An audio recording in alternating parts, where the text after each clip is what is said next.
Bismillahirrahmanirrahim. Al-haditsu tsani al-islamu wal imanu wal ihsan. Hadis yang membahas tentang 3 pokok ajaran Islam yang diisyaratkan langsung dari hadis Rasulullah SAW, yaitu Islam, iman, dan juga al-ihsan. Apa itu? Islam itu apa? Iman itu apa? Ihsan itu apa? An Umar radhiyallahu anhu aidan.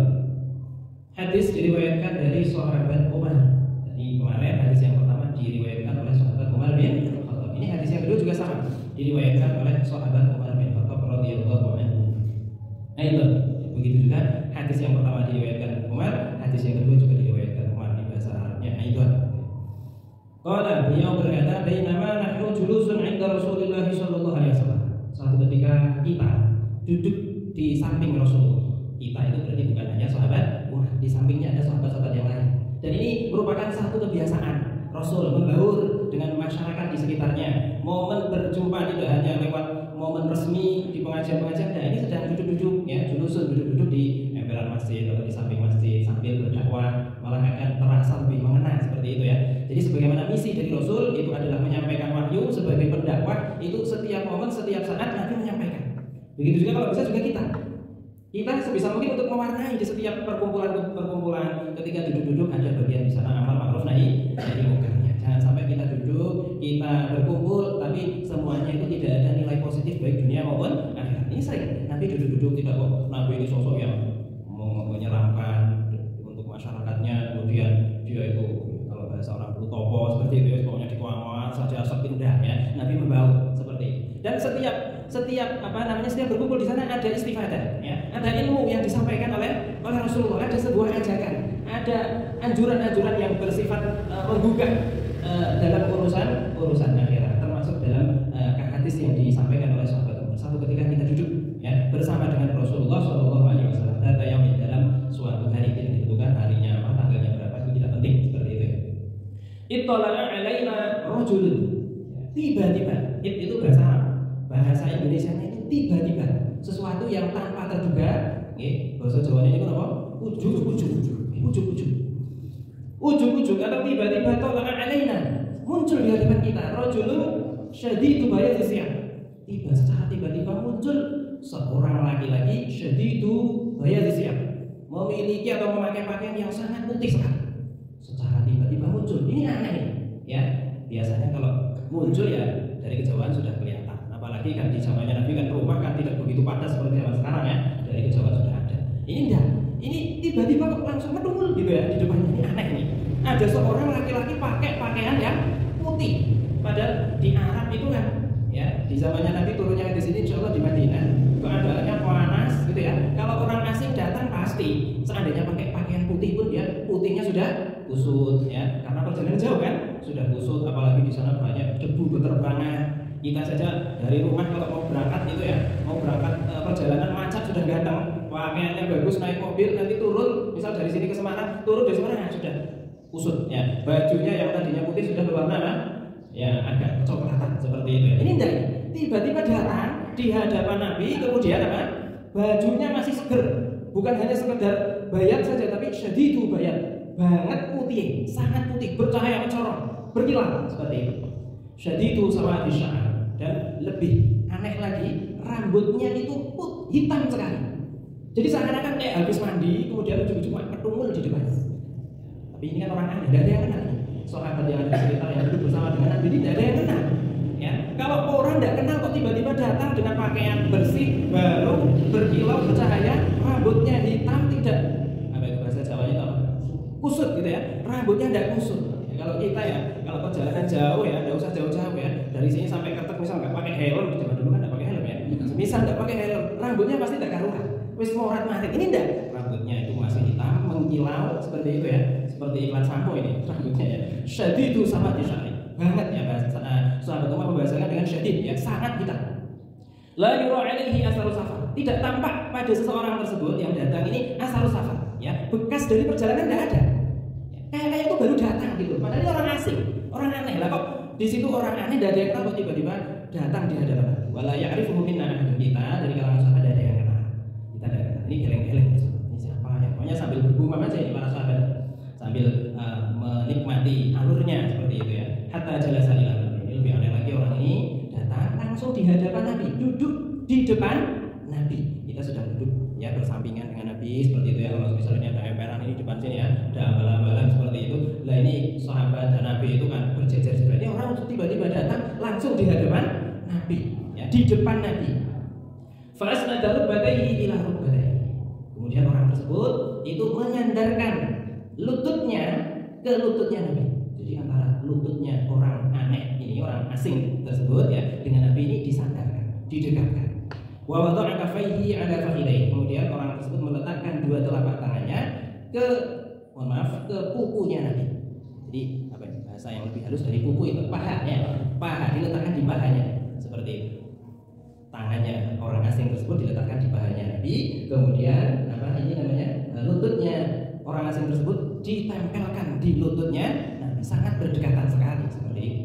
Berarti apa gambarannya tidak seperti ambalan-ambalan. Kalau ambalan-ambalan sulit ini kok tempel-tempelan ini gimana? Pasti ini keadaannya datar ya. Datar seperti itu ya. Kemudian dia langsung mendekat, saking dekatnya itu lututnya berdempetan dengan Rasulullah Shallallahu Alaihi Wasallam. Waqala, orang tersebut bertanya kemudian, ya Muhammad, akhbirni anil Islam. Wahai Muhammad, tidak bilang Nabi, tidak bilang Rasul, bilangnya apa? Muhammad. Oh, ini kenal Muhammad ini berarti ya. Tiba-tiba orang asing bilang ya kenal Muhammad, tapi harusnya kalau kenal Nabi ya bilangnya ya Nabi Allah atau ya Rasulullah. Enggak. Ini dia langsung menyebutkan dengan sebutan namanya. Ya Muhammad, wahai Muhammad, akhbirni anil Islam. Tolong beritahu kami tentang Islam. Kabarkan kami tentang Islam. Islam itu apa? Faqala Rasulullah sallallahu alaihi wasallam, Nabi menjawab, al-Islamu an tasyhada an la ilaha illallah wa anna Muhammadan Rasulullah. Oh, Islam itu ya, kalau kamu bersaksi tiada Tuhan selain Allah. Kalau kamu ada persaksian, ya, sebuah pengakuan, sebuah ikrar di dalam hati kamu, kamu meyakini bahwasanya tidak ada Tuhan yang hak disembah kecuali Allah, dan kamu juga bersaksi bahwa sungguh Nabi Muhammad adalah utusan Allah dengan persaksian yang dilafadzkan. Tidak cukup ada di hati saja, tidak cukup. Islam itu harus ditampakkan. Tidak bisa orang kok hanya iman saja di hati saja, meyakini bahwa Allah ada, Allah adalah Tuhan, Muhammad adalah utusan Allah, tapi tidak ditampakkan. Ini orang tersebut fi ahkamid dunya, dalam urusan hukum dunia orang tersebut dihukumi tidak Islam. Kita bisa mendeteksi orang tersebut Islam atau tidak itu manakala dia sudah mengucapkan dua kalimat syahadat. Karena jangkauan kita itu apa yang tampak. Kalau yang ada di hati kita, kalau ada yang ada di hati kita tidak tahu. Misal dia ternyata munafik, kalau memang tidak menampakkan kemunafikannya, kita menghukumi secara zahir dia digolongkan sebagai umat Islam. Konsekuensinya apa? Orang kalau dia Islam itu musima dimahuhu wa amwaluhu wa irduhu, ya. Darahnya itu dijaga oleh Allah. Kita tidak boleh membunuh, mencuri, mendolimi, bahkan mencaci maki, mengancam jiwa dia, ya, memberi rasa takut pada dirinya, tidak boleh. Harta dia juga dijaga. Kalau dia sudah dia nikah, itu pernikahannya sah kalau dia itu menjadi orang Islam, kan seperti itu ya. Kalau semisal ada salah satu keluarga yang meninggal, kalau dia berstatus Islam juga hak warisnya itu melekat pada dirinya, dan sesuatu yang berkaitan dengan agama Islam. Jadi intinya syahadat itu harus diikrarkan, harus dilafalkan. Ada ya salah seseorang yang dia itu membackup perjuangan Nabi, dia mati-matian membela Nabi, tapi karena mohon maaf ya, dia tidak menampakkan keimanan dan keislamannya, yaitu saudara Nabi, pamannya Nabi sendiri yang bernama Nabi Sunnah wal Jamaah menyebutkan beliau mati dalam keadaan tidak bawa iman. Dia tidak dihukumi sebagai Islam, orang Islam, karena matinya itu belum sempat terekam bahwa dia itu mengucapkan dua kalimat syahadat. Itu Islam adalah mengucapkan dua kalimat syahadat. Itu kalau orangnya itu memang belum pernah masuk Islam, ya, dia mungkin dari keturunannya itu dari orang non-Muslim, itu harus mengucapkan dua kalimat syahadat. Kalau kita dari orang tuanya sudah Islamnya, tidak perlu. Islamnya kita ikut pada orang tidak wajib mengucapkan dua kalimat syahadat. Adapun kewajiban membaca syahadat dalam sholat yaitu merupakan kewajiban karena faktor itu bagian daripada rukunnya sholat, membaca tahiyat seperti itu. Wa tuqimas sholat. Jadi dikatakan Islam adalah apabila orang itu menunaikan atau mendirikan sholat, ya. Ini menempati posisi kedua daripada rukun Islam. Karena ini sesuatu yang pokok, ya. Al-sholatu imaduddin. Sholat adalah imaduddin, ya, pondasi tiang daripada agama. Agama itu kalau diibaratkan sebagaimana bangunan, itu adalah tiangnya, ya. Kalau semisal orang tersebut kok tidak sholat, ya berarti Islamnya dipertanyakan. Kalau di hari kiamat, awwalu ma yuhasabu bihil 'abdu yaumul qiyamah as-shalah. Sesuatu yang pertama nanti akan dipertanyakan di hadapan Allah itu adalah apa? Salat. Jadi sebelum ya begitu orang itu datang di hari kiamat, setelah yaumul mahsyar, kita dikumpulkan dalam satu tempat, satu persatu orang itu dipertanyakan, mulai kenikmatannya seperti itu ya, kesehatannya, hartanya, waktunya, nanti semua akan dipertanyakan. Tapi sebelum bertanya macam-macam, yang akan pertama dipertanyakan itu urusan apa? Kalau sholatnya kok bagus ya, syarat rukunnya terpenuhi, dilakukan dengan khusyuk ya, 5 waktu dilakukan secara maksimal, syukur-syukur yang sunah-sunah ditambahi, dan nanti urusan lainnya Allah memudahkan. Dah, kita mudahkan aja urusan lain. Tapi kalau sholat itu kok, urusan sholat itu kok tidak beres, dan nanti urusan yang lainnya juga akan dibuat sulit oleh Allah. Ya, kalau melihat hadisnya Nabi juga sangat ekstrim ya. Bainal mu'min wal kafir tarkus sholat. Ini menyebutkan batas antara keimanan dan kekufuran seseorang manakala dia mendirikan apa? Sholat. Artinya kalau dia tidak sholat berarti ya kafir. Tapi kita ada makna kafir ya. Hadis itu arahnya kafir. Kalau menurut madhab Ahmad bin Hanbal, orang tidak sholat kafir. Kalau kita madhab Syafi'i ya, irtikabul kabair, meninggalkan apa, melakukan perbuatan dosa besar tidak menjadikan kafir ya. Tapi dia apa, berimbas pada kefasikan seperti itu ya. Ini sholat. Wa tu'tiyaz zakat. Kemudian menunaikan zakat. Ya, orang kalau iman kepada Allah, ya, di dalam dirinya ada keimanan, ada cinta kepada Allah, tentunya cinta itu harus dibuktikan. Ya, pembuktiannya itu dengan apa? Di antaranya dengan zakat. Karena apa? Tabiat manusia itu cenderungnya itu ya suka pada dunia. Ketika kita dihadapkan suka pada dunia, sementara tuntutan agama kita harus memposisikan bahwa Allah itu adalah di atas segalanya dalam kecintaan. Kita harus mendahulukan kecintaan Allah daripada kecintaan dunia. Bahkan Nabi mengatakan la yu'minu ahadukum hatta yaqul Allah ahabba ilaihi mimma siwa. Iman kita semua itu tidak dianggap sempurna. Ya, iman kita tidak dianggap sempurna manakala kita masih cinta yang lebih besar melebihi dari cintanya kepada Allah. Jadi kita ini cinta yang paling besar itu yang di urutan pertama itu harus apa? Harus ada pembuktian. Cinta tanpa pembuktian ya mau kosong. Ya, cinta bukan hanya sekedar kata-kata saya iman kepada Allah, tidak, tapi harus ada pembuktian. Pembuktiannya itu apa? Dengan mengeluarkan zakat. Kita sudah cari dengan susah payah, kemudian ada yang bukan milik kita. Kalau zakatnya itu zakatul mal seperti zakat tijarah seperti itu ya. Nanti zakatnya adalah rubu'ul usyur ya, 1/4-nya 1/10 atau 2,5% seperti itu ya. Kalau zakatnya peternakan ya, zakat peternakan ya nanti bermacam-macam. Kalau kambing ya, kalau zaman dulu kambing 40 zakatnya 1. Kalau misal pertanian zakatnya al-usyur 1/10 kalau memang pengairannya gratis, tidak memakan biaya.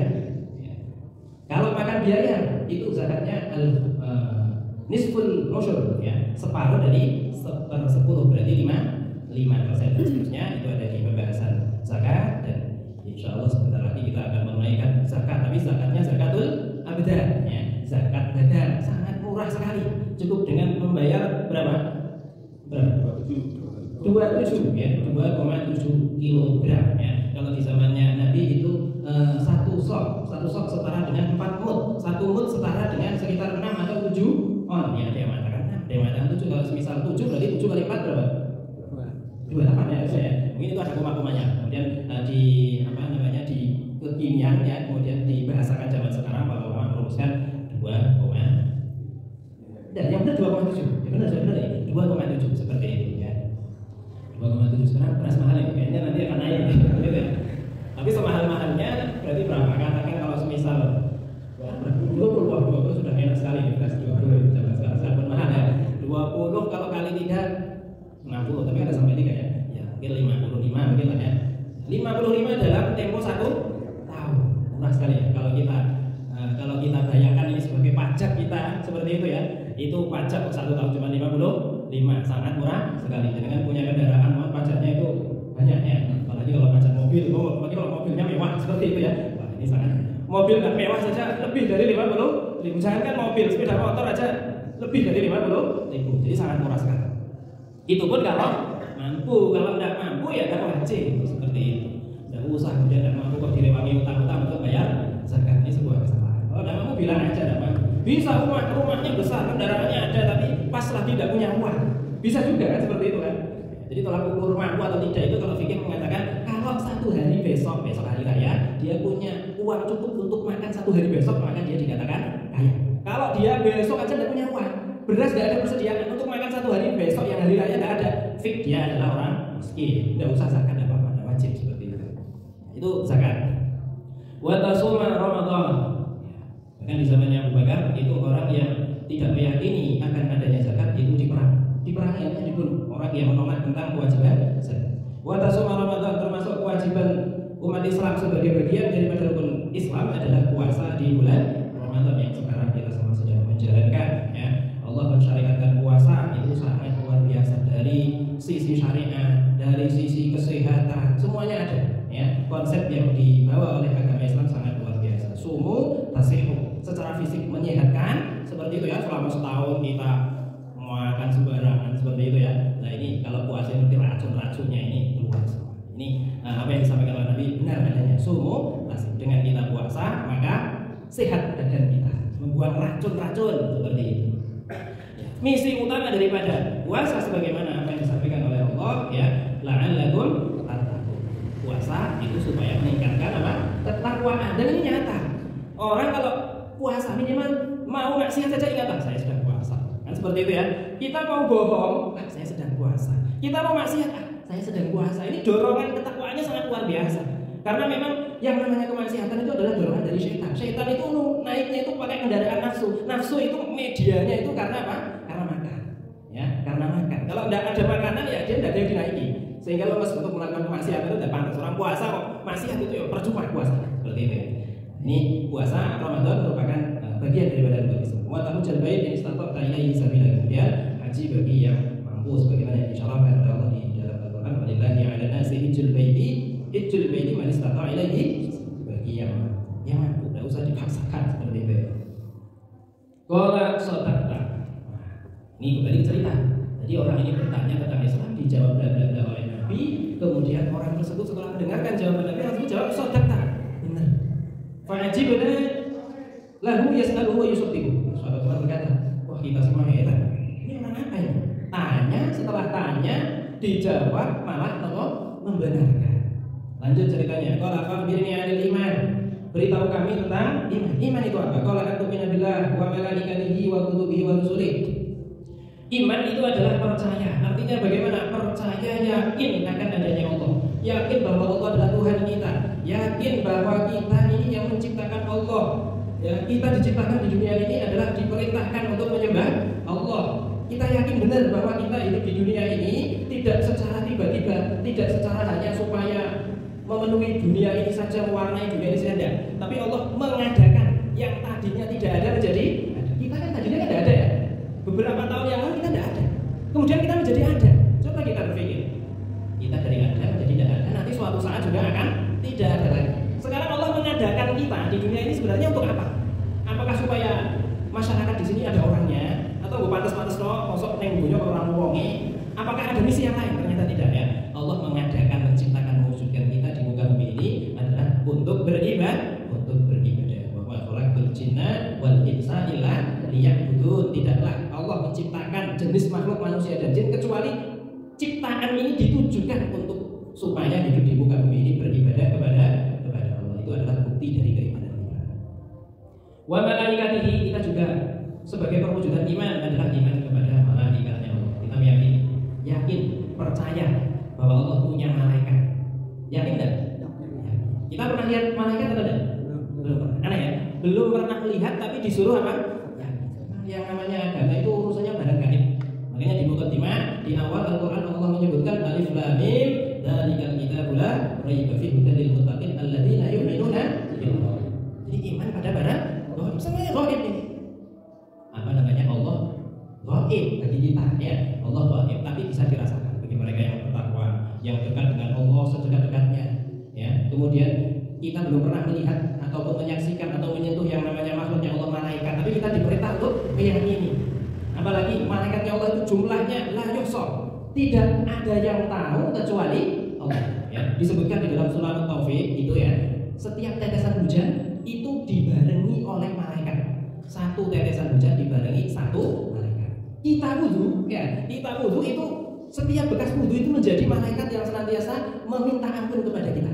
Jadi kalau kita wudhu itu bekas wudhu kita. Jadi malaikat kemudian memohonkan ampun kepada kita. Ada malaikat yang bertugas mengitari bumi mencari majelis-majelis zikir, majelis-majelis ilmu. Ketika itu dalam satu hadis malaikat muter-muter kalau ada di mana di situ ada perkumpulan menyebut asmanya Allah, menyebut dawanya Allah, dawanya Nabi, malaikat turun duduk, kemudian malaikat itu memintakan ampun kepada orang yang duduk di situ. Selagi dia belum berinjak belum pergi dari situ, maka malaikat itu senantiasa memohonkan ampun. Ada lagi malaikat yang menjaga kita. Disebutkan di dalam hadis itu malaikat yang menjaga kita itu ada 12. Satu orang dijaga 2. Bayangkan kalau kita dijaga sama malaikat. Kita itu kan di dunia ini kan, di bumi ini kan ada manusia, ada jin, setan juga hidup di sini. Kita setiap hari melindungi setan. Kita mendoakan setan keburukan A'udzubillahi minasyaitonir rajim. Kita melaknat setan. Kalau tidak dijaga sama malaikat kita dijodohin sama siapa? Sama setan Kita dilindungi Kita dilindungi namanya malaikat. Ada malaikat yang mencatat semua amal perbuatan baik dan buruk kita. Namanya malaikat raqib dan juga atid yang wajib kita imani. Yang kemudian bagi mereka yang beriman itu kemudian muncul sebuah rasa yang namanya muraqabah, merasa bahwa kita selalu senantiasa diawasi, bahwa setiap gerak-gerik kita, sekalipun kita dalam keadaan sendiri, bahkan apa yang terbesit di pikiran kita itu malaikat tahu dan mencatat seperti itu. Wa kutubihi, kemudian kita mengimani kitab-kitabnya Allah. Kitabnya Allah itu menurut para ulama itu ada 104 ada yang diberikan kepada malaikat Nabi Ibrahim, ada yang diberikan kepada Nabi Syis, Nabi Daud, kemudian kitab yang populer ada 4 yaitu Quran, Injil, Taurat dan Zabur. Ini pelajaran untuk kelas PAUD atau TK ini lebih tepatnya seperti itu tapi karena itu sebuah ilmu dan barangkali kita nanti lupa untuk kemudian mengingat kembali. Nabi Muhammad diberi kitab oleh Allah namanya apa? Al-Quran. Kemudian ada Nabi Isa diberi kitab oleh Allah namanya apa? Kitab Injil. Ada Nabi Musa diberi kitab oleh Allah namanya kitab Taurat itu Taurat. Terus Nabi Daud diberi kitab namanya Zabur seperti itu Dan dari semua kitab itu tidak ada jaminan keutuhan, keorisinalnya ada, kecuali Al-Quran. Mulai sejak Nabi diberi oleh Allah Al-Quran sampai sekarang yang kita baca masih utuh. Bismillah sejak zaman Nabi sampai sekarang juga utuh. Kata-katanya, lafadznya, harokannya masih sama. Memang dijaga oleh Allah. Inna nahnu nazzalna dzikra wa inna lahu lahafidun. Allah menjaga. Yang penjagaan ini tidak diberikan oleh Allah kepada kitab-kitab yang lain. Kalau zaman dahulu kitab yang diberikan oleh Allah yang hafal cuma nabinya saja. Sehingga ketika nabinya itu meninggal, bersamaan dengan nabinya meninggal, syariatnya hilang. Tidak ada yang hafal. Ada kitabnya masih ada, tapi di situ sudah ada perubahan dirubah, diganti, ditambahi, dikurangi sesuai dengan kehendaknya Mohon maaf ini kitab semisal kitab Injil ini ada bermacam-macam versi, ada revisi-revisi, apalagi nanti dari setiap satu negara ke negara yang lain itu juga berbeda-beda. Karena apa? Menggunakan bahasanya masing-masing. Kalau Al-Quran bahasanya satu, yang di Indonesia, yang di Arab, yang di Afrika sama bahasanya sama, sirat atau lafadznya juga sama. Wa rusulih, kita juga mengimani utusan-utusan Allah. Kita meyakini bahwa Allah memiliki utusan untuk menyampaikan wahyu yang jumlahnya juga tidak ada yang tahu kecuali terutama yang menyebutkan jumlahnya ada 124.000, ada yang mengatakan seperti itu. Tapi kalau yang kuat menyebutkan tidak ada yang tahu kecuali Allah. Tapi ada nabi atau utusan yang wajib kita imani, yang jumlahnya ada berapa? 25. Kenapa wajib kita imani hanya 25? Karena itu yang disebutkan di dalam Al-Quran. Segala sesuatu yang ada di dalam Al-Quran itu keberadaannya harus kita imani. Kalau ragu sedikit pun itu menjadikan batal Islamnya seperti itu Wal yaumil akhir, kita juga mengimani adanya hari akhir termasuk nanti di akhir dari hadis ini menanyakan tentang kiamat seperti itu nanti akan tiba saatnya kiamat, kapan datangnya. Jangankan kita, Nabi saja ditanya oleh malaikat Jibril tidak tahu seperti itu. Tapi kita meyakini, mengimani proses-proses mana hari kiamat itu prosesnya sangat panjang. Diawali dengan trompet atau nafkhah al-ula, trompet pertama disebut oleh malaikat Israfil, segala yang ada di muka bumi ini mati, termasuk roh juga mati. Kalau sekarang ada orang mati, dia tidak mati, pindah alam saja secara fisik roh dan jasad terpisah, tapi rohnya tidak mati. Kalau sekarang nanti ada pindah alam saja, tapi kalau besok di hari kiamat mati semua. Setelah itu disebut lagi sama malaikat Israfil, hidup semua. Setelah hidup nanti ada yaumul ba'si, dibangkitkan dari tidur yang panjang. Kemudian ada lagi yaumul mahsyar, di mana kita digiring dalam satu tempat dengan berbagai macam cerita yang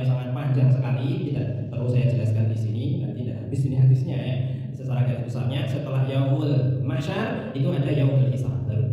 Ya, satu persatu dihisab, setelah dihisab yaumul mizan ditimbang. Seperti itu ya. Setelah ditimbang ada juga yang namanya as-sirat ya, kita melewati jalan yang di situ jalannya itu para ulama menyebutkan berdasarkan riwayat hadis itu sangat sulit sekali dan membutuhkan waktu beribu-ribu tahun, dan pada akhirnya penentuan surga dan neraka. Seperti itu ya. Itu kita imani semua proses-prosesnya.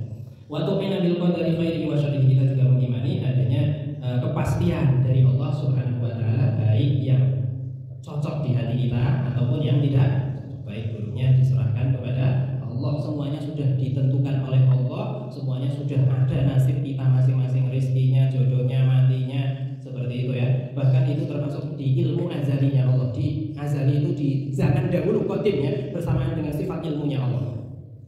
Qala sadaqta, ya, orang tersebut ya yang datang di hadapan Nabi mengatakan sadaqta, benar. Qala fakhbirni anil ihsan, kemudian orang tersebut bertanya, kalau ihsan itu apa, wahai Muhammad? Nabi menjawab, qala anta budallah ka'annaka tara fa in lam takun tara fa innahu yaraka. Ihsan yang namanya bagus itu apa? Ihsan itu apa? Ihsan adalah manakala anta budallah, kamu menyembah Allah ka'annaka, menyembah Allah seakan-akan melihat Allah. Saking dekatnya kita sholat misalnya, karena aqrabu ma yakunu bainal 'abdi wa rabbih as-sholat ya. Saat yang paling dekat antara seorang hamba dengan Tuhannya itu adalah saat dia sedang sholat. Dia meyakini benar bahwa saya ini sedang munajat, sedang curhat, sedang berhadapan dengan Allah, sedang bercengkerama dengan Allah, sedang berbincang-bincang dengan Allah. Seperti itu. Fa ilam takun tara fa innahu yara. Kalau semisal kita tidak bisa, tidak mampu pada makom ini meyakini bahwa kita di hadapan Allah, ya udah yakinlah bahwa karena Allah sedang mengawasi kita, Allah melihat kita, Allah sedang sedang mengawasi diri kita. Itu yang disebut sebagai al-ihsan, atau bahasanya para ulama disebutkan dengan al-muraqabah, merasa bahwa kita selalu senantiasa diawasi oleh Allah. Allah mengetahui apa yang kita tampakkan dan apa yang ada di hati kita, Allah mengetahui secara keseluruhan. Fakhbirni 'anil sa'ah. Kemudian orang tersebut bertanya lagi, wahai Muhammad, beritahu kami tentang kiamat. Kiamat itu apa? Qala bal mas'ulun minha bi'alam min as-salim. Nabi menjawab, oh kalau itu yang bertanya dan yang ditanya sama-sama tidak tahu. Ini adabnya. Orang kalau tidak tahu bilang saja tidak tahu. Orang tidak ditanya, terutama berkaitan dengan hukum, kemudian tidak tahu, dia menjawab tidak tahu, tidak kemudian dia kok menjadi rendah. Ini adab ya, orang kalau ditanya jangan kemudian apa? Mengada-ada. Jangan kemudian membuat hukum yang sifatnya ngarang, tidak ada sandarannya. Ini bahaya ya. Allah menyebutkan bahwa lam yahkum bima anzalallah fa ulaika humul kafirun. Siapa yang memberi hukum tanpa dasar ya, tanpa sandaran dari Allah, maka orang tersebut termasuk orang yang kafir. Tapi mengatakan tidak tahu. Kalau fakhbirni anil marad, ya udah kalau gitu beritahu kami tandanya hari kiamat. Kalau Nabi menjawab, antari dan amatu rabbadaha. Yang pertama adalah apabila seorang budak melahirkan seorang ibu ya melahirkan amatu rabbadaha. Apabila seorang ibu melahirkan majikannya, seperti itu ya. Wa antara kufat al-murad al-'ala yang asyad yataqawaluna fil dunya. Ada lagi termasuk tandanya hari kiamat. Sudah masih belum. Di antara tandanya lagi adalah kamu melihat ada orang al-kufat ya. Dia itu orangnya itu tidak pakai sandal, bahasa Jawanya ngodok ya. Bahasa Indonesianya apa itu ngodok? Orang nyeker ya, lebih parah ya. Ada orang nyeker, ini simbol dari orang primitif, orang desa ya, orang pedalaman. Orangnya itu tidak pakai, dia tidak pakai sandal karena memang punya sandal, kebiasaan orang pedalaman seperti itu ya. Kemudian kalau urata al-'aladah, di atasnya tidak pakai baju, cuma pakai celana saja. Ini simbol dari ya, orang miskin atau orang primitif lah, ini lebih tepatnya, orang pedalaman, orang primitif. Ri'an asy-syani, yang profesinya sebagai pengembala kambing, tapi ya tatawaluna fil dunya. Ya, mereka semua berusaha untuk berlomba-lomba meninggikan bangunan. Orang pakai pakaian saja tidak komplit ya, sandal juga tidak punya, tapi bangunannya mewah-mewah. Itu Nabi menyebutkan salah satu daripada cirinya sudah dekat hari kiamat ya. Kemudian para ulama menyimpulkan ya, intinya inqilabul ahwal ya, sudah berbalik segala sesuatunya, itu sudah berbalik ya. Ada ya, seorang ibu melahirkan sayid, artinya anak yang banyak, anak yang durhaka